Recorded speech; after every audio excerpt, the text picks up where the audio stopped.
மைகேம் நேயர்களுக்கு வணக்கம். தேர்தல் திருவிழா ஸ்டார்ட் ஆகி சூப்பராக போயிட்டு இருக்கு. எல்லா கட்சியும் அவங்களுடைய வேட்பாளர் பட்டியலை ரிலீஸ் பண்ணிட்டாங்க. வேட்பாளர்களுக்கு எப்போ வேட்புமனு தாக்கல் பண்ணுவோன்னு இருக்கு. வேட்புமனு தாக்கல் பண்ணவங்களுக்கு எப்போ பிரச்சாரம் ஸ்டார்ட் பண்ணுவோன்னு இருக்கு. இதற்கிடையில் யார் தான் இந்த ஆட்சியை பிடிக்க போறா, எலெக்ஷனில் யார் தான் ஜெயிக்க போறான்ற கேள்வி பலத்த விஷயமா இங்கே பார்க்கப்படுது.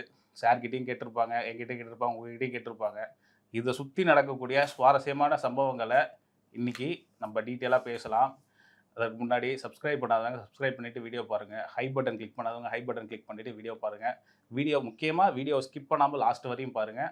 வாங்க இன்னைக்கான வீடியோக்குள்ளே போகலாம். வணக்கம் சார். வணக்கம் சார். வணக்கம். நம்ம இதில் புதுசாக ரோஹன் மார்க், அதே சங்கர் சலீம் சைமன், அமர் அக்பர் அந்தோனி, அப்புறம் என்னது இன்னொன்று இருக்குமே, ராம் ராபர்ட் ரஹீம், அது 3 ட்ரையோ எப்படியோ ஒரு வகையில் மெயின்டைன் ஆகுது. அவர் வந்து ஒரு ஸ்டூடெண்ட்டு, அவருக்கு அரசியல் ஆர்வம் அதிகம், அதனால் அவரை களம் இறக்குகிறோம். அவர் எந்த அளவுக்கு அதில் ஷைன் ஆகுறாருன்னு பார்ப்போம். ரொம்ப திட்டாதீங்க சார், ரொம்ப அவங்க போட்டு கலாய்க்காதீங்க சார்னு சொல்லிட்டு சில பேர் சொல்கிறாங்க. சும்மா ஜாலிக்கு தான் கலாய்க்கிறது. அப்படி கலாய்ச்சா தானே கொஞ்சம் அவங்கள்ட்ட தேடல் வரும், இல்லாட்டி தேடல் வராது. நம்ம ரொம்ப கரெக்டாக பண்ணுறோன்னு நினச்சிக்குவாங்க. நானே ஒன்றும் அப்படி நினச்சிக்கிட்டு இருக்கிறேன், அதுவே தப்பு. நம்ம ஒவ்வொரு நாளும் அப்டேட் ஆகணும், ஏதாவது எங்கே தப்பு பண்ணுறோன்றதை கொண்டு போகணுன்றதுனால தான் அந்த மாதிரி ஒரு இது ஓடிக்கிட்டு இருக்குது. இன்னொரு விஷயம், இந்த அந்தாக்சரி மாதிரி போகாதீங்க. நான் சொல்கிறதே நீங்களும் சொன்னீங்கன்னா என்ன இருக்குன்ற கருத்தும் வருது. கான்வர்சேஷன் மாதிரி அது கிட்டத்தட்ட உண்மைதான். எல்லோரும் ஒரே கருத்தில் இருந்தாலும் அந்த கான்வர்சேஷன் நல்லா இருக்காது. என்னை வந்து கொஞ்சம் நீங்கள் கேட்டிங்கன்னா அது கொஞ்சம் வரும், கேட்கலன்னா அப்படியே நம்ம ஒரு மாதிரி போயிடுவோம், அந்த நிகழ்ச்சியும் நல்லா இருக்காது அப்படின்றது. அதனால் நிகழ்ச்சிக்குள்ளே போகிறோம். புதியவருக்கு ஒரு வாழ்த்து சொல்லுவோம். நன்றி. ஒரு வணக்கத்தை சொல்லுங்கள். அனைவருக்கும் வணக்கம், நேயர்கள் அனைவருக்கும். குரல் நல்லா இருக்குதுல்ல? நல்லா இருக்கு. பரவாயில்ல. இந்த சாப்பிடும்போது மிளகாய்களை எதை கடிச்சிட்டிங்களா, உருன்னு இருக்கீங்க? நானா? இல்லைங்க, கண்ணில் தூசி விழுந்துச்சு, அது ஒரு மாதிரி பிரச்சனையாக இருக்குது. அரசியல் நிலைமையும் ஒரு மாதிரியாக போய்கிறதுனால நம்ம அப்படியே இது பண்ணுறோம். சரி சார், எங்ககிட்டே கேட்குறாங்க யார் ஆட்சிக்கு வருவா அப்படின்ட்டு. உங்ககிட்ட கேட்டிருப்பாங்களே, சொல்லுங்கள் யார் ஆட்சிக்கு வருவாங்க? தமிழ்நாட்டில் $1 மில்லியன் கேள்வியாக. நீங்கள் என்ன சொல்ல போகிறீங்க? ஏடிஎம்கே தான் வரும்னு சொல்ல போகிறீங்க? என்டிஆதரவோட யார் வருவான்னு கேட்டால் என் கருத்தை நான் சொல்லுவேன். நான் சொல்கிறதுல மாற்று இருந்தால் சொல்லுங்கன்றேன். நான் ரொம்ப இடத்துல வாதம் பண்ணுறது என்னென்னா, ஏடிஎம்கே கூட்டணி ஏன் வருன்றதுக்கு நான் வைக்கிற வாதத்தை நீங்கள் மறுங்கன்னு சொல்கிறேன். மறுத்தால் கரெக்டாக இருக்கும். ஆனால் பெரும்பாலான நாட்களால் அதை மறுக்க முடியல.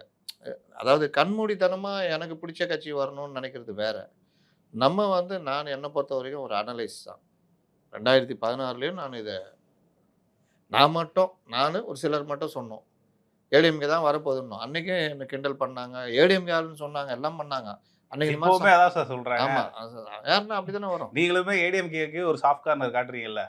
எதிர்கட்சி ஆளுங்கட்சின்னு ஒரு இது இருக்குல்ல. சரி, அப்படி பார்த்தீங்கன்னா தாவேகா வந்து எதிர்கட்சியும் இல்லை ஆளுங்கட்சியும் இல்லை. தாவேகா வச்சு செய்றீங்க. தாவேகா வச்சு செய்யல. தாவேகாவுக்கு சில விஷயங்களை சொல்கிறோம்.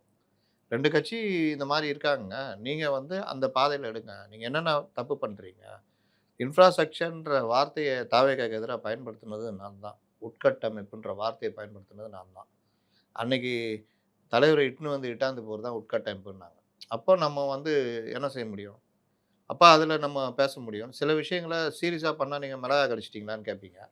அதனால் ஜாலியாக கொண்டு போகும்போது அதுக்கிட்ட ரொம்ப ஜாலியாக கொண்டு போகிறீங்களே டிவிக்கு, அதானே கேள்வி. ரொம்ப ஓட்டுறீங்க அப்படிலாம் கமெண்ட்ஸ் வருது. ஓட்டுறீங்க. ஒரு விஷயம் தெரிஞ்சுக்கிங்க, 3 கட்சியுமே நேற்று கூட நான் ரொம்ப விஷயம் சொன்னேன். விஜய் இதை பேசுனாதான் நல்லது, விஜய் தான் பேசணும்னு சொல்கிறோம். அப்போ அவ்வளோ மரியாதை வைக்கிறோம் விஜய் மேலே. ஏன்? அவர் பேசினாதான் யங்ஸ்டர்கிட்ட போகும். போதை பழக்கத்துக்கு எதிரான விஷயங்களை அவர் பேசினாதான். மற்றவர்கள் பேசினா, சில பேர் பேசினா ஒரு 10 சூரி சொல்லப்படாது, இதை நான் சொன்னால் சிரிச்சு விடுவாங்க அப்படின்னு, அந்த மாதிரி. ஆனால் விஜய் சொன்னால் இளைஞர்கிட்ட போய் சேரும். சட்டம் ஒழுங்கு மற்ற விஷயங்கள் கொஞ்சம் விரிவாக பேசணுன்றோம். அதெல்லாம் ஏன் கேட்குறோம்? எனக்கு பேசணும், இது விஜய் செய்யணும்னு சொல்கிறேன். அது அறிவுரையாக இல்லாமல் அவர்களுக்கான என்ன செய்யலாம், நீங்கள் இப்படி பண்ணிங்கன்னா நல்லா இருக்குன்ற ஒரு நட்பு ரீதியான ஒரு விஷயம். அது அங்கே எங்கே ஓட்டுறது வருது? நம்ம புசியானது மற்றவங்க வரும்போது ஒரு ஜாலிக்காக ஓட்டுறது. அதான் சார், இப்போ டிவிகேல இது பண்ணுற மாதிரி ஏடிஎம்கேல யாரும் இது பண்ணலையா அப்படின்னு கேட்குறாங்கல்ல. ஏடிஎம்கேல எல்லாம் கரெக்டாக தான் இருக்காங்களா, எல்லாம் நல்லா தான் பேசுகிறாங்களா அப்படின்னு ஒரு கேள்வி வருது இல்லை? நீங்கள் எடப்பாடி பழனிசாமி எடுத்துட்டீங்கன்னா, அதான் ஏடிஎம்கேனா எடப்பாடி பழனிசாமின்ற ஃபேஸ் வேல்யூவை தாண்டி ஏடிஎம்கேல யார் வெளில பேசுகிறா அப்படின்றதுதான் இருக்குல்ல. பிரச்சாரம் யார் இப்போ பண்ணிட்டு இருக்கா? சிவி சண்முகம் பேசுகிறாரு, மற்றவர்கள் பேசுகிறாங்க. அது பேசுகிற கருத்து வந்து வைரல் ஆகுது. இப்போ வந்து பெண்களை தப்பாக பேசுறது, அந்த மாதிரி கண்டிச்சிருக்கோம்ல. நம்ம எதுவும் சொல்லி கண்டிச்சிருக்கீங்க. அதான் இப்போ இப்போ ஒரு கட்சியை கொண்டு போறதுக்கு பிரச்சாரம் பண்றதுக்கு எடப்பாடி பழனிசாமி இருக்காரு ம். ஏடிஎம்கேல. அவரை தாண்டி யார் இருக்கான்ற ஒரு கேள்வி யார் வருதுல்ல. இருக்கான்ற கேள்வியும் கேட்டிருக்கோம்ல. ஏங்க அவர் தான் ஒரு ஆள் தான் தனியா கஷ்டப்படுறாருன்னு பல தடவை பதிவு பண்ணியிருக்கேன். அந்த இது அப்ப நீங்க வந்து ஐடி தாவேக்காவை சொல்ற மாதிரி ஏடிஎம்கே சொல்லணும்ல. ஆமா ஐடிவிங்கு அவங்க ஸ்ட்ராட்டஜி டீம்லாம் ஒண்ணுமே பண்ணலையேங்க அப்படின்றேன். பாஜகல தலகாணி குடுத்தா தூங்குனா தலகாணி குடுத்தா நல்லா இருக்கும்னு நீங்க உங்கள்ட்ட பேசுனா யார்ட்ட பேசுனா வைரல் ஆயிட்டு இருக்குது அது. இந்த விஷயங்கள் எல்லாம் நம்ம தான் சொல்றோம். சொல்ல வேண்டியது யாரு? பாஜக. என்ன பண்றாங்க? ஒண்ணும் பண்ணல. அப்ப அவங்களுக்கு தலகாணி குடுத்தா தூங்குவாங்கன்னு சொன்னோமா இல்லையா? ஊர்காய் மாதிரி ஏடிஎம்கே தொட்டுக்கிறீங்க. டிவிகேவா நல்லா இயற்கையாகவே ஃபுல் மீல்ஸா சாப்பிட்டுருக்கீங்க. இயற்கையாகவே ஏன் நேத்து கட்சி கூட்டம் சிஎம் பண்ணது ஓட்டலையா? சுகர் அதான் மாத்திரை சார் டிஎம்கே, டிவிகே நல்லா செய்யற மாரி ஏடிஎம்கேவை நீங்க ஒரு பாரபட்சம் காட்டுறீங்கன்றது தான் இப்போ ஒரு கேள்வியா ஏன் இருக்கு. ஏன் பண்றோம்னா, ஏன்னா எதிர் உங்களுக்கு பிடிச்சிருக்கு. எதிர்க்கட்சிகள் அப்படின்றது வந்து எ எப்பவுமே வந்து அவர்கள் அத ஒரு இத நோக்கி நகர்ந்துட்டு இருப்பாங்க. இவங்கள கேள்வி கேட்கும்போது இப்ப நம்ம கேட்கும்போது அதே கேள்வி தான் அங்க இருந்தும் வருது. அப்போ இது ஏன் கேட்கலன்றத யார் கேட்கலையோ, அத பதிவு பண்றோம். இவர்கள் கேட்கவும் மாட்டேங்கிறாங்க. அந்த ஸ்ட்ராட்டஜியும் தெரிய மாட்டேங்குது. இந்த சின்ன பசங்க சில இது பண்ணோம். நம்ம போய் "ஏய் இத இப்படி பண்ணக்கூடாது. போ" ன்னோம். "நான் பண்ணிக்கிறேன் போ" அப்படி இப்படின்னோம். "ஏய் பண்ணா அந்த மாரி அதெல்லாம் போ. நான் அப்படிதான் பண்ணுவேன்" அப்படின்ட்டு பண்ணோம். அந்த மாரி மனநிலையில அவங்க இருக்கும் பொழுது, நம்ம தூரம் நின்னு சிரிச்சுட்டு வேடிக்கை பார்த்துட்டு சில இத அப்போ விட்டுட்டு போலயே. இன்னைக்கு தாவேகால நடந்த முக்கியமான ஒரு மூவ்மெண்ட் விஜய் தரப்புல நடக்கிற மூவ்மெண்ட்ட நான் சொல்லப் போறேன். நேயர்கள் பாருங்க நடுவுல. இவரு நம்மள ஏதோ ஓட்டணும்னு முடிவு பண்ணி வந்துக்கிறாப்புல. நீங்க எல்லாம் நான் கமெண்ட்ஸ் ஓட்டல போடல. சார். நீங்க தான் சார் இவ்வளோ நாளா ஓட்டிட்டு இருக்கீங்க. சொல்லுங்க அடுத்து. மெயின் பிரச்சனைக்கு வரோம். கொஸ்டினுக்கு போயிடலாம். இப்போ வந்து வில்லிவாக்கத்துல நேத்து வந்து ஆதவ அர்ஜுனா வந்து பிரச்சாரம் பண்ணிட்டு இருந்தாரு. அந்த பிரச்சாரத்துல வந்து கிளாஸ் பாட்டில வந்து வீசி பிரச்சாரம் பண்ணதா ஒரு பெரும் சலசலப்பு இருந்தது. அது சம்பந்தமா ஒருத்தர் அரெஸ்ட்டும் பண்ணியிருக்காங்க. யார் பண்ணியிருப்பா இத? என்னங்க அந்த சார் யார் ஆட்சிக்கு அந்த வரானே ஏங்க யார் ஆட்சிக்கு வர போறானே நீங்க சொல்றீங்க. அ கிளாஸ் வீசினது யாருன்னு சொல்ல மாட்டீங்களா? அது இது எப்படி இருக்குதுன்னா, ஒரு பெரிய ஒரு விஷயத்த ஒரு கணிச்சு சொல்ற ஆள்ட்ட போயிட்டு, அந்த வீட்ல ஒருத்தர் உள்ள பூந்துட்டார் தெரியுமா? யாரு தெரியுமா? அவருன்னா நான் என்ன பண்ணுவேன்? யாருன்னு எனக்கு என்ன தெரியும்? உங்களுக்கு நெறைய விஷயம் லோக்கல் தெரிஞ்சிருக்குமே சார். லோக்கல் இன்ஸ்பெக்டர்கிட்ட கேட்கற வேண்டிய கேள்வி என்ட்ட கேட்குறீங்க. அவங்கள பொறுத்தவரைக்கும் திமுகவினர்னு குற்றச்சாட்டு வைக்கிறாங்க. ஆதவ அர்ஜுனா பொறுத்தவரைக்கும். இந்த சைடு காவல்துறை இதுவரைக்கும் சொல்லல. ஆனால் இவர்கள் ஆதரவு அந்த பத்திரிகை ஒரு ஊடகம் மாரி பயன்படுத்திட்டு இருக்கிறாங்க. தேவைப்பட்டது அதில போடுவாங்க. ஸ்பார்க் மீடியான்னு ஒரு அதில என்ன போடுறாங்கன்னா, அவங்க தாவேக்காவினர் போட்டு, அதை எடுத்துக்கிட்டு ஒரே டைப் மெசேஜ். ம். இந்த மாரி நீங்களே ஆள வச்சு அடிச்சுக்கிட்டு, "என்னங்கடா நடிக்கிறீங்களா?" அப்படி இப்படின்னு. இதை அந்த பத்திரிகையாளர்கள், அந்த மாரி போர்வையாளர் அவங்கட்டலாம் குடுத்து, இந்த மெசேஜ அப்படியே காப்பி பேஸ்ட் பண்ணி அத ஸ்ப்ரெட் பண்றாங்க. இது வந்து இவர்களுடைய வாடிக்கையா இருக்குது. அதனால உண்மை என்னான்றது விசாரணையில தெரிய வரும். தெரிய வந்தா நம்ம அத பேச போறோம். அவ்வளோதான். சரி சார். அந்த பொதுக்கூட்ட மேடையில ரொம்ப ஆக்ரோஷமா பேசியிருந்தாரு. உதயநிதிக்கே ஒண்ணும் தெரியாது. முடிஞ்சா இங்க வில்லிவாக்கத்துல நிறுத்தி போட்டியிட சொல்ல வேண்டியது தானே. பயந்து போய் வேற எங்கேயோ ஜெயிக்கக்கூடிய ஆண்டாண்டு காலமா ஜெயிக்கக்கூடிய ஒரு தொகுதியில நிக்க வச்சிருக்கீங்களே அப்படின்னு ஒரு விமர்சனம் வைக்கிறாரு. சரி ஆண்டாண்டு காலமா ஜெயக்கொடி தொகுதி நிக்கிறாரு. உதயநிதியை வீழ்த்துறதுக்கு நீங்க என்ன வியூகம் வச்சிருக்கீங்க? நீங்க அங்க போடுற வேட்பாளர் பொலிட்டிக்கல் சயின்ஸ் படிச்சிருக்காரு சார். இந்த இல்ல சார் மாஸ்டர் சொல்றாங்க. அத வந்து ஒரு அத அவர் 10 தடவ பாயிண்டாவே சொல்ட்டாரு. சொன்னாரு. 15 வயசுல படிச்சுட்டாராம். அது தெரியுமா? எந்த ஊர்ல? 15 வயசுல 15 வயசுல பொலிட்டிக்கல் 10th சயின்ஸ்ல படிச்சிட்டு டிகிரி இருப்பாங்க. குடுக்குறவன். இதான் ஒரு 10th சப்ஜெக்ட்டா சிவிக்ஸ்னு ஒரு வந்து சப்ஜெக்ட் இருக்கும் சார். அது படிச்சிருப்பாரா இருக்கும். 10வதுல சிவிக்ஸ்னு ஒரு சப்ஜெக்ட் இருக்கும். ம். அத படிச்சிருப்பாரா இருக்கும். அப்ப நான் 10 வயசுலயே டாக்டர் படிச்சுட்டேன்டா. அப்படின்னா, எப்படியா? சயின்ஸ் படிச்சேன். அப்படின்றதா? Third year. தேர்ட் இயரா? அதனால இது அது கிடையாது. அந்த மாரிலாம் வளரக்கூடாது. 15 வயசுல நான் பொலிட்டிக்கல் சயின்ஸ் முடிச்சுட்டேன்னா, எந்த ஊர்ல போய் டிகிரி வாங்குனாருன்னு தெரியல. பொலிட்டிக்கல் சயின்ஸ் படிச்சவங்கலாம் அந்த அளவுக்கா? நான் பார்த்தேங்க. ம். என் அனுபவத்துல சொல்றேன். ரொம்ப நெறி கேட்டு டிகிரி கேட்டுருவேன் சில சமயம். ம். பொலிட்டிக்கல் சயின்ஸ்ன்னா இல்ல சார். அது இல்லங்க. உங்களுக்கு கல்வின்றது வந்து ஸ்கூல் லைஃப்ல ஒரு ஸ்டேஜ்க்கு உங்கள ராக்கெட் வந்து பூமியோட ஈர்ப்பு சக்திய மீறி போறதுக்கு ஒரு புஷ் குடுப்பாங்க. அப்படி வெளியில போனோம்னா அது கலண்டுக்கும். அப்புறம் அத கொண்டு போய் நிலைநிறுத்துறதுக்கு ஒரு ஒர்க் பண்ணுவாங்க. அந்த வட்டப்பாதை நிப்பாட்டுறதுக்கு. அதுக்கப்புறம் வட்டப்பாதை நின்ன பிறகு அது ஓட ஆரம்பிச்சுரும். இந்த பூமியிலேருந்து போறதுக்கான புஷ் குடுக்கறது தான் ஸ்கூலு. மேல்நிலை வரைக்கும் படிக்கிறது. அதுல ஒரு மொழி நல்லா தெரிஞ்சுக்குவீங்க. 1க்கு 2 மொழி, 3 மொழி தெரிஞ்சுக்குவீங்க. அடிப்படை கல்வி லைட்டா தெரிஞ்சுக்குவீங்க. ப்ளஸ் உங்களுடைய ஒரு கேரியர் லைட்டா இதாகும். ஆனா அப்ப கூட நீங்க முழுமையான மனிதனா இருக்க மாட்டீங்க. அதுக்கப்புறம் பூமிக்கு வெளியே போனோன்னே அந்த ராக்கெட்டை நிலைநிறுத்துற வேலை இருக்குல்ல, அதுதான் கல்லூரி பருவம். அந்த பீரியட்ல தான் உங்களுக்கு உலக அறிவு கிடைக்கும். நீங்க உங்களுடைய ஆளுமை அங்க தான் வெளிப்படும். ஸ்கூல்ல நீங்க பயந்தாங்கோலியா இருப்பீங்க. காலேஜ்ல வந்து நீங்க உங்களுடைய இது கூட வந்துரும். உங்களுடைய உள் திறமை கூட வெளிப்படும். அப்ப அவரு வந்து பொலிட்டிக்கல் சயன்ஸ் படிச்சிருக்கேன்றவரு, அந்த கட்சிக்கு தலைமை தாங்குறவரு. உதயநிதி வந்து ஜெயிக்கிற தொகுதியிலே அண்ணாமலை நிக்கிற தொகுதின்னு சொல்லிட்டு பண்றவரு. உதயநிதியை வீழ்த்துவதற்கு என்ன வியூகத்தை அந்த தலைவர்கள் வகுத்தார்கள்? நீங்க அங்க இயற்கையாகவே ஒரு பையன் வழக்கறிஞர். அந்த மாவட்ட செயலாளர். ம். நல்லா ஒர்க் பண்ண நான் கேட்டதுல, சென்னையில பல தொகுதிகள்ல ஒரு 4, 5 பேர் தெரிஞ்சாங்க. இவங்கலாம் வந்து நல்லா ஆக்டிவா இருக்கிறாங்க. இவர்களே வாக்குகளை கொண்டு வருவாங்க. சண்டைலாம் போடுவாப்புல வந்து. பொதுமக்கள் பிரச்சனையில இறங்கிலாம். அவருக்கு வந்து ஒரு பெரிய அளவுல ஒரு 20,000 25,000 வாக்குகள் ஈட்ட முடியும் அப்படின்னா, நீங்க அவர நிக்க வச்சிருந்தீங்கன்னா, இன்னும் கொஞ்சம் அவரு வேகமா இது பண்ணி வாக்குகள் வாங்குவாரு. அப்போ உதயநிதி வெற்றின்றது என்ன ஆயிருக்கும்னா, உதயநிதி வெளிய போக முடியாத அளவுக்கு ஆயிருக்கும். தொகுதியிலே தங்குற மாரி ஆயிருக்கும். 2வது ஜெயிக்கிறத தப்பி பொழிச்சு ஜெயிக்கிற மாரி ஆகும். இல்லன்னா, கொஞ்சம் மிஸ் ஆச்சுன்னா, குறைந்த வாக்கு வித்தியாசத்துல அங்க ஆதி ராஜாராம் நிக்கிறாரு. அவரும் பிரபலமானவர், மீனவர் சமுதாயத்தை சேர்ந்தவர். அவரு தட்டுற மாரி ஆயிடும். இதானே ஸ்ட்ராட்டஜி. நீங்க வந்து பெண் நான் தான் உருவாக்குனான்றீங்களா? அந்த ஸ்ட்ராட்டஜி நீங்க பண்ணுமா வேணாமா? உங்களுக்கு கொண்டு வந்து நிப்பாட்டுனாங்களா இல்லையா? ம். வில்லிவாக்கத்துல அண்ணா நகர்ல இருக்கிற கார்த்தியை கொண்டு வந்து நிப்பாட்டுறாங்க. ம். ம். இது அவங்க பெஸ்ட் ஸ்ட்ராட்டஜி தானே அது. பேட்டா சும்மா என்னையே பேசினுக்கிறியா? இல்ல அவங்க உன்னை 2 பேரும் சமூகமும் ஒரே சமூகம். யாரு? ஆதவ அர்ஜுனா அவர்களும், அண்ணா நகர் கார்த்தி அவர்களும். அத விடுங்க. ஆ. கட்சி வேறல்ல. ம். அண்ணா நகர் கார்த்தின்னு அண்ணா நகர்ல மன்னன். ம். அவங்க அப்பா எம்எல்ஏ. ஆமா. இந்த ஜனவரி பொங்கலுக்கு நம்ம மயிலாப்பூர் எம்எல்ஏ சொம்பு குடுத்தாராம் எல்லாருக்கும். அவங்க குடுத்தத பார்த்தீங்கன்னா, அப்படி குடுத்துக்கிறாங்க. ம். பைக்கு வட்ட செயலாளர்கள்லாம். நல்லா செஞ்சா தான் கட்சிக்காரன் ஆமா. டப்புன்னு நிப்பான். நாளைக்கு காலைல நான் 5 மணிக்கு சொல்றத கேளுப்பா. நான் அப்புறம் 7 மணிக்கு வாங்க. நான் 6 மணிக்கு வந்துடுறேன் நானு. ஏன்னா, அண்ணன் போனா நல்லா கேட்கும்.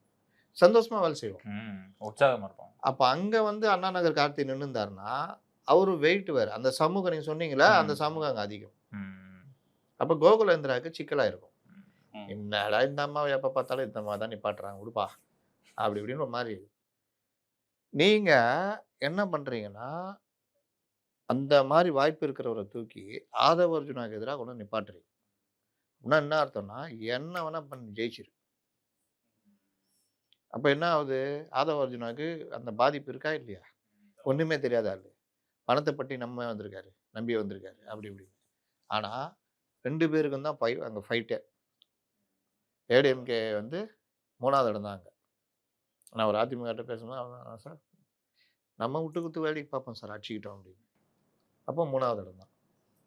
அப்போ இந்த இடத்துல அண்ணா நகர் கார்த்தியை போட்டு ஆதவ அர்ஜுனாவை வெளியே எங்கேயும் போக விடாம ஆதவ அர்ஜுனாவை விட்டா தோக்கடிக்கிற வேலையை பண்றதுக்கு ஸ்ட்ராட்டஜி பண்றாங்க. ம். அந்த ஸ்ட்ராட்டஜி நீங்க எங்க பண்ண மாட்டீங்க. இவ்வளவு தூரம் கடுமையா சாடுற ஆதவ அர்ஜுனா அவர்கள் திமுக அவங்களோட தேர்தல் அறிக்கை 28ஆம் தேதியே வெளியிட்டுட்டாங்க. தாவேகா 29 தான் வெளியிடுறாங்க. அப்ப இவ்வளவு தூரம் அவருக்கு கடுமையான அதிருப்தி இருந்தா அவர் உதயநிதி எதிர்த்து போட்டி போட்டிருந்திருக்கணும் இல்லையா? அங்க போய் நின்றுக்கணும்ல. ஆ. நல்லா இருக்குதுல்ல இந்த பாயிண்ட். பேட்டா நீ வரல நான் உன் தொகுதி வரேன்டான்னு. நான் உன்னை தோக்கடிக்கிறேன். நீ எப்படி ஆனா காலகாலமா ஜெயிக்கிற இடத்த நான் பறிக்கிறேன் அப்படின்னு சொல்லி அதை நடவடிக்கை எடுத்திருந்திருக்கணும். நீங்க உதயநிதிக்கு பாயிண்ட் எடுத்து கொடுக்குறீங்க. நீ ம். வாடா என் ஏரியாக்கு அப்படின்னா, ஏய் என் ஏரியாவுக்கு வாடா. அவன் மிக மோசமானவன். அவன் வந்ததுக்கு அப்புறம் என் ஏய், வீட்டுக்கு சண்டை போடுங்கயா அப்படின்னு. இதே 2 பேரும் இப்படியே பேசிக்கின்னு அவருக்கா அண்ணாமலைக்கு உதயநிதிக்கு ஒரு சண்டை வந்துச்சு. அண்ணா நகர் வாடா. அன்பகம் வாடினாப்புல. ஆ. நீ அண்ணா வா. சாலை அண்ணா சாலைக்கு வா. அண்ணா சாலைக்கு அண்ணா வா. சாலைக்கு வந்து பாரு. அன்பகத்து வரணும். ஆ. நான் என்னமோ பெருசா நடக்குன்னு பார்த்தா 2 பேரும் போயிட்டாங்க. அவன் மோசமானவன். இல்ல, அதுக்கப்புறம் அவன் கொடூரமானவன் போயிட்டாங்க. அந்த நாணய வெளியீட்டு விழால சந்திச்சாங்க 2 பேரும். அது இவ்வளவு தூரம் பேசிட்டு நாணய வெளியீட்டு விழால சந்திச்சாங்க. அதனால இந்த அரசியல்வாதிகள் இந்த வர தயாரா, விவாதத்துக்கு தயாரா, ரெடியா, நாங்கள் ரெடி, நீங்கள் ரெடியா அப்படி இப்படின்னுவாங்க. பார்த்தா ஒண்ணுமே இருக்காது. ம். அதனால பாயிண்ட் நல்லா தான் இருக்குது. ம். நாளைக்கு உதயநிதி பேசுவாரு. ஏன்னா இதுக்கப்புறம் வேட்புமனு தாக்கலும் முடிஞ்சிடும். அதனால நீ தைரியம் தான் என் தொகுதியில் போட்டிட்டு இருக்க அது வேண்டியது. வேற தாக்கல் பண்றதுக்கே 2 நாளோ 3 நாளோ தான் இருக்கு. லீவ் நடுவுல எல்லாம் வருது. அதெல்லாம் பார்த்துட்டு அப்புறமா பேசுவார். இப்போ சொன்னா திடீர்னு வந்து போட்டோ கிட்ட போறாமா இருந்தாலும் அப்படின்னு. அதனால இந்த பிரச்சனை இவர்களுக்குள்ள இது உதயநிதிக்கும் நம்ம ஆதவ அர்ஜுனாக்கும் தொட்டக்குறை விட்டக்குறை வாய்க்கா தகராறு இருக்குது. அது வெளிப்படுது. நேற்று ரொம்ப பொங்கிட்டாருங்க. அவருடைய சொந்த கதையெல்லாம் சொல்லி, உருக்கமா சொல்லி, ரொம்ப உணர்ச்சி வசப்பட்டு பேசிட்டாரு. எனக்கு என்ன பயம்னா, இவரு உணர்ச்சி வசப்பட்டு எதையாவது கண்டெம்ப்ட் மேட்டர் பேசிற போறாரோ அப்படின்னு. ஏன்னா, இவரு சும்மாவே கோவப்பட்டா கண்டெம்ப்ட் மேட்டர் ஆயிடும். ஃபோர்த்து கீரு. ஆமா, டாப் கியர் 6 என்னங்க 4th வாங்க, கீர்ன்றீங்க? என்ன வரல நீங்க? ஏங்க இப்ப வண்டிலாம் 6வது கீர்ல இருக்குது வரல. வண்டிலாம். நீங்க 4th கீர் இல்ல சார், வந்துருக்கீங்க. நீங்க முன்னாடி சொன்ன அளவுக்கு இப்ப இல்ல சார். இப்ப சாட்டை போடுறேன். அடின்னு அதான் ஒரு கீரை வரீங்க. அடுத்து போடுறோம் பாருங்க கீரு. சும்மா டாப் கீர்ல போவோம். கைண்டிட்டு கையிலே வந்துரும். ஆமா, அந்த மாரி. அப்ப என்ன ஆச்சுன்னா, இவரு நல்ல வேளை கொஞ்சம் கண்ட்ரோல் பண்ணிட்டாரு. அப்படி நீங்களும் கண்ட்ரோல் பண்ணிட்டீங்க. அண்ணா, படிங்க. கொஞ்சம் பார்த்துண்ணே அப்படின்னா, அப்புறம் கை விடலாம் துவச்சிக்கினேன். சரி ரைட் விடுப்பா, மீதியை நாளை வைத்துக் கொள்வோம். எவ்வளோ நாள் டெய்லிக்குது, என்னைக்காவது வம்பு இழுத்து பெருசா கேஸ் வாங்கலாம் அப்படின்ற மாதிரி இது. இவரெல்லாம் பார்க்குறாப்புல யாரு, நம்ம நாஞ்சில் சம்பத்து. எவ்வளோ பட்டிமன்ற மேடை, சென்னையை ஸ்தம்பிக்க வச்ச ஊர்வலத்தில் 4 ஊர் பேசினவன் நான். இந்த தம்பி இப்படி பேசுகிறாப்புலையே அப்படின்னு. அதனால் நேற்று அந்த கூட்டம் அப்படி போயிருக்குது. அவரும் ஆதங்கப்பட்டிருக்காரு. நாளைக்கு வழக்கு கைது பண்ணலன்னா ரோட்டில் உக்காருவோம், பிரச்சாரம் பண்ணுவோம், அது உண்ணாவிரதம் இருப்பான்லாம் சொல்லிட்டாப்புல. நைட்டே ஒருத்தரை கைது பண்ணிருந்தாங்க. 2 பேரும் கைது பண்ணாங்க. இருவர். சிடிஆர் நிர்மல்குமார் அவர்கள் வந்து மணிப்பூரினுடைய ஆளுநரான அஜய் பல்லா அவர்களுக்கு வந்து கடிதம் எழுதியிருக்கிறாரு. இங்க எங்களுக்கு சரியான பாதுகாப்பு தப்பா இந்த திமுக ஊடகங்கள் சொல்றதை வச்சு பண்ணாதீங்க. தாவேக ஆதரவாக பேசுறேன்னா என்ன மேட்டர்னா, அவர் உள்துறை அமைச்சருக்கு எழுதுறாரு, உள்துறை செயலருக்கும் அதை காப்பி டூ பண்றாரு. அது அஜய் பல்லான்னு சொல்லிட்டு அவரு அந்த இதுல கொஞ்சம் மிஸ்டேக் வந்திருக்கு. அதை தூக்கிட்டு சுத்தினுக்குறாங்க. புரியுதா மேட்ரு என்ன? ஒரு கடிதத்திலே அஜய் பல்லான்னு தானே சொல்றாரு. ஆமாங்க, அஜய் பல்லாவோ அஜய் பல்லியோ ஏதோ ஒண்ணு தப்பா போட்டாரு. அதை தான் பிரதானமாக்குறீங்கன்ற.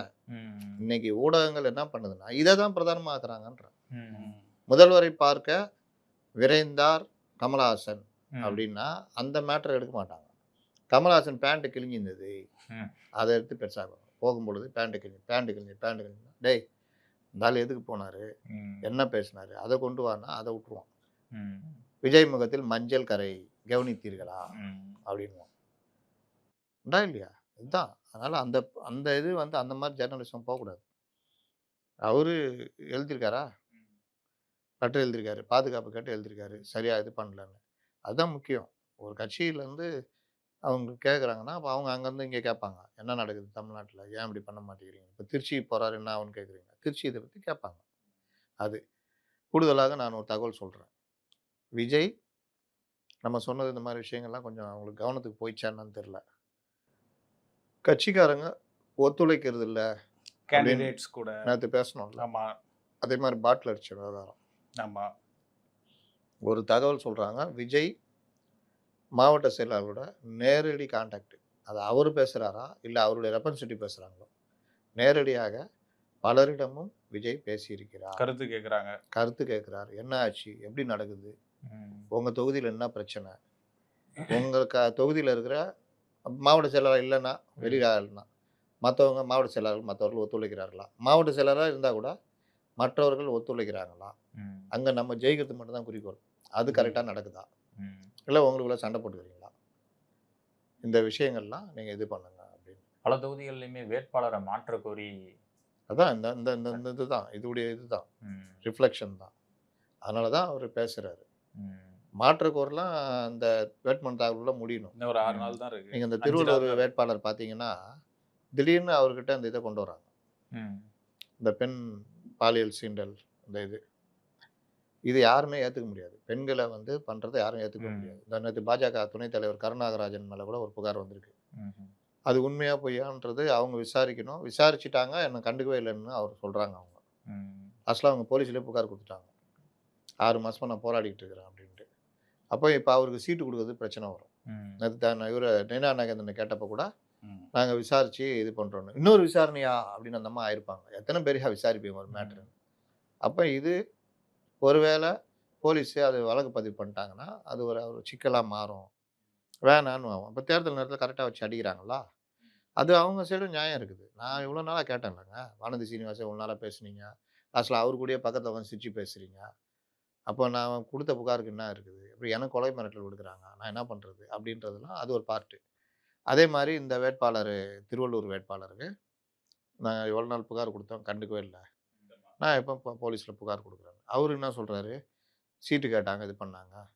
அந்த அக்கா என் மேலே கோச்சின்னு புகார் கொடுத்துக்கிறாங்கன்றாரு. இதில் எது உண்மை பொய்ன்றது நமக்கு தெரியாது. அப்போ இந்த பேக்ரவுண்ட் பார்க்கணும். திடீர்னு கட்சி இப்போ யோசிச்சு இது வச்சுக்கோங்க. வேணாம் எதுக்கா பிரச்சனைலாம் அப்புறம் தீர்த்துக்கலாம். முதல்ல நீ வாங்க, இந்தா இன்னொரு ஆள் போடு அப்படின்னு. மாற்று வேட்பாளர் அவங்க ஒய்ஃப் கூட இருப்பாங்க. நீங்கள் போடுங்க, நீ பண்ணிக்கோ அப்படின்னு. அந்த மாதிரிலாம் நடந்திருக்கு. அதனால் இந்த மாதிரி விவகாரங்களில் தான் கட்சி கரெக்டாக இருக்கணுன்றதுக்காக அவர் 2 விஷயம் பண்ணுறதாக தகவல். கேண்டிடேட் மாத்துறது மாதிரியா? மாத்திர மாதிரி இல்லை. அவர் எல்லா மாவட்ட எல்லா தொகுதிகள் வேட்பாளர்களையும் அவர் பேசுகிறார்.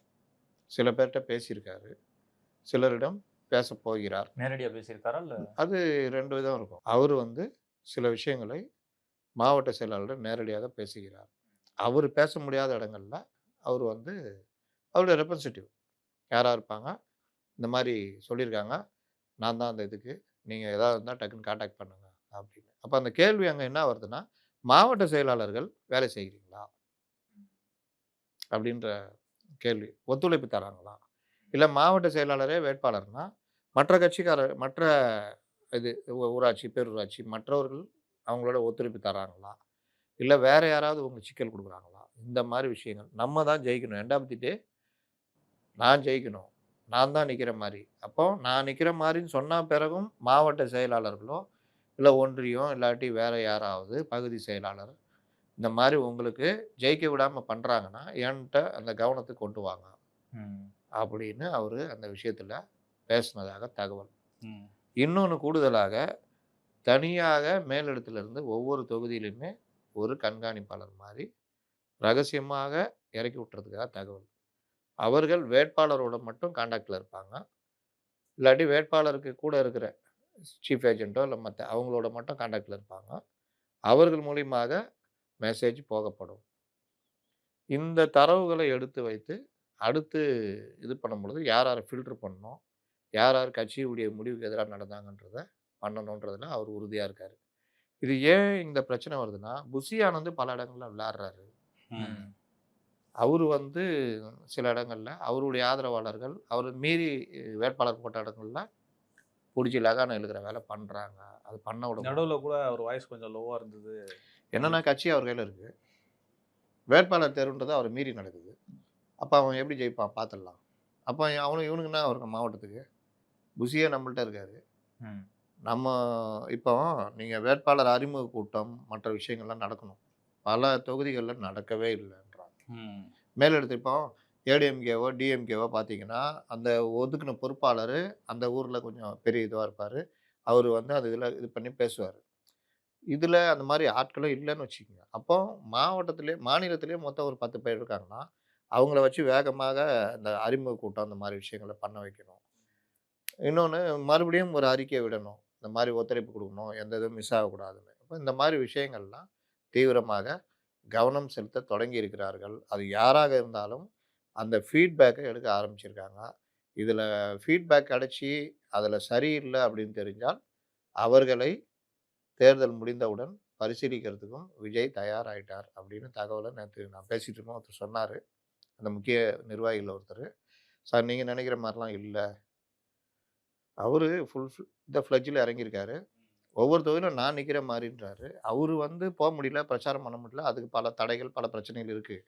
ஆனால் அறிவித்த வேட்பாளரை ஜெயிக்க வைக்கிற வேலை, குறைந்தது வெற்றிக்கு கிட்ட போகிற வேலையாவது பண்ணணும். அதுக்கு கட்சிக்காரங்க எந்த லெவலில் இருக்கிறாங்க, மாவட்ட செயலர் எல்லாரும் நான் சொன்ன வார்த்தைக்கு கட்டுப்பட்டு ஒற்றுமையாக பண்ணணுன்னு இருக்காங்களா இல்லையா? கலைஞருக்கு சொல்லுவாங்க, 2 பேர் உனக்கு இதயத்தில் இடம் இருக்கியா, போய் வேலை செய்யணும்னா போய் வேலை செய்வோம். தலைவர் நம்ம சொல்லிட்டா ஏதாவது செய்வார் நமக்கு தலைவர் அப்படின்ட்டு வேலை செய்வோம்.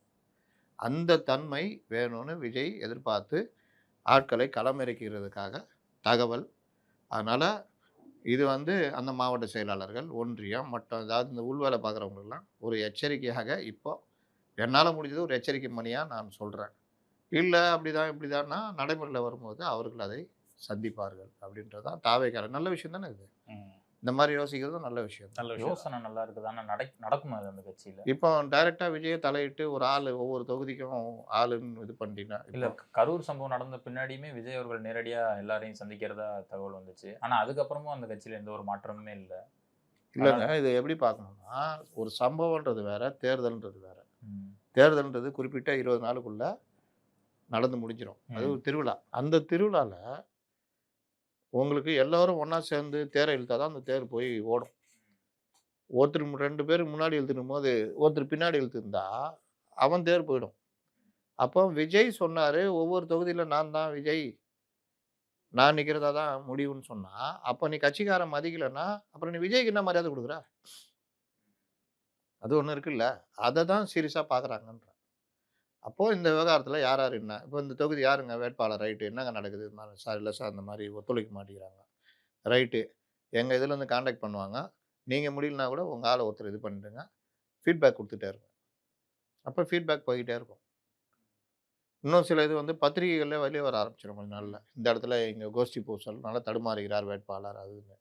அப்படிலாம் வரதெல்லாம் எடுத்தாங்கன்னா, அந்த மாவட்ட செயலாளரோட எதிர்காலம் பாதிக்கப்படும். இப்ப கட்சி தலைமைன்னா விஜய் தான். விஜய் சொல்றத செய்யலன்னா அப்புறம் என்ன இருக்குது? அந்த மாரி சில சிக்கல்லாம் அதெல்லாம் நோட் பண்ண ஆரம்பிச்சுட்டாங்க. ஏன்னா, இதை ஒரு பரீட்சையா பார்க்குறாங்க அவங்க. இதுல நம்ம ஆட்சி பிடிக்க முடியாது. ஆனா, தேர்தல்னு வந்தா எப்படி போகுது ஒர்க்கு? ஜெயிக்க முடியும். ஜெயிக்க முடியாது. வெற்றி கிட்ட வந்துட்டு போயிட்டோம். அடுத்த இதுல நம்ம என்ன ட்ரை பண்ணுவோம்? இது ஒரு அனுபவமா எடுத்துக்கிட்டு எப்படி போகும்? அந்த மாரி பார்க்குறாங்க. அதனால ஒரு மாற்றத்தை நோக்கி நகர்றாங்கன்னு நெனைக்கிறேன். அததான் நான் ஒரு எச்சரிக்கை மணின்னு சொல்றேன். இப்ப சமீபத்துல ராம்தாஸ் அத்வாலே அவர்கள் வந்து பத்திரிகையாளர்களை சந்திச்ச போது அவர் சொல்லியிருக்கிறாரு, ஒருவேளை தமிழகத்துல யாருக்குமே பெரும்பான்மை கிடைக்காத ஒரு சூழ்நிலை ஏற்பட்டால் என்டிஏ தாவேகாவோடு கூட்டணி அமைத்து ஆட்சியை கைப்பற்றும் அப்படின்னு சொல்லியிருக்காரு.